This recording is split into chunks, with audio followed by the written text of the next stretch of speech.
அதுக்கு பேர் நீங்களே தான்டா அண்ணா திரள் காவடி நிதி. பயிலுங்க. இப்பதான் காலேஜ் ஸ்கூல்ல விட்டு வெளில வந்துட்டு குட்டி குஞ்சா உங்ககிட்டயே 10,000 15,000 அவன் திருடுறானா, அப்ப நாளைக்கு ஆட்சிக்கு வந்து நீங்க என்ன பண்ணீங்க? இதோ பாரு, கட்சி வச்சிருக்கவன் அதை பத்தி கவலைப்படலாம். உங்க மானத்தமிழன் கட்சிக்கு எதுக்கு நீங்க கவலைப்படுறீங்க? நான் என்ன கேக்குறேன், எதுக்கு வந்து கட்சிக்கு பொறுப்பு காசு வாங்குறேன்? அதுக்கு சொல்றா, ஏன் இந்த மாதிரி பைலா வச்சிருக்க சொல்லு. கட்சிக்குன்னு ஒரு பைலா இருக்கு, ஓகேவா? அதுதான் திரும்பவும் சொல்றேன். உன்கிட்ட இந்த சொல்ல பைலா முடியாது. எவன்டா எழுதுறது? பைலா எலெக்ஷன் கமிஷன் ஆஃப் இந்தியா எழுதுறா? எல்லா இல்ல கட்சிக்கும் இந்த தனியா அணில் பைலா தர்புரி இருக்கு. பஸ்ட் நாம் இல்ல இந்த தமிழர் கட்சிக்கு அணில் பைலா இருக்கா? நீங்க கேள்றா, நாம் அணில் தமிழர் தர்புரி கட்சிக்கு பைலா இருக்கா? அதை சொல்லு. நான் இத்தனை கேக்குற வருஷமா கேள்வி கட்சி பதில் சொல்லு. நடத்துறீங்களே. இல்ல இல்ல இல்ல இல்ல அவன் கேக்குற கேள்வி பதில் சொல்லு. நம்ம கேக்குறதுக்கு இப்ப அவன் பதில் சொல்லணும். தப்புன்னு நாம் தமிழ்ல நீ குதிக்க தேவையில்ல, செருப்பு பிஞ்சுற நாய. இப்ப நீ சொல்ற உன் கட்சி பைலா எவன் எழுதுனான்னு இப்ப சொல்ற. புசி ஆனந்தா இல்லனா புசிக்கு புசியா சொல்லு.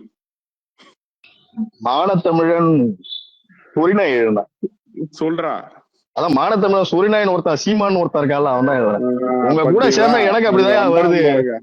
ஏதாவது தெளிவா பேசுங்கன்னா ஏண்டா எலெக்ஷன் கமிஷன்ல அந்த மாதிரி ஒரு ரூலே கிடையாது.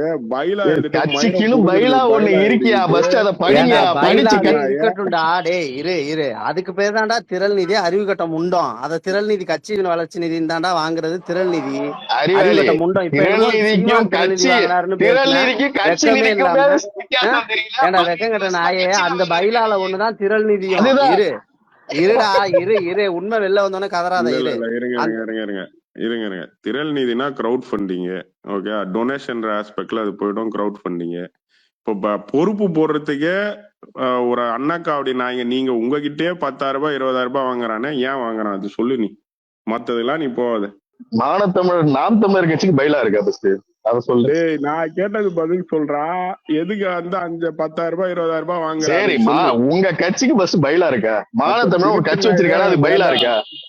கேட்ட கேள்விக்கு பதில் சொல்றேன். அதான் சொல்றேன், கட்சிக்குன்னு தனியா ஒரு பைலா இருக்கு. நாம் தமிழர் கட்சிக்கு பைலா இருக்கா? நான் கேட்ட கேள்வி என்னன்னா, நாம் தமிழர் கட்சிக்கு பைலா இருக்கா?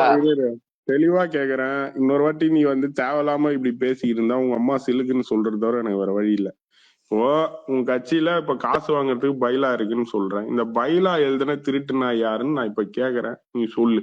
இந்த மாதிரி பேசுனா அப்புறம் உனக்கு என்னடா பதில் சொல்லி நான் என்னடா பண்ண போறேன்? அப்ப உங்களுக்கு தெரியலன்னா உங்க அம்மா இதெல்லாம் அரசியலாடா? பஸ்ட் மானத்தமிழ் தான் சொல்லி கொடுத்தானா உனக்கு?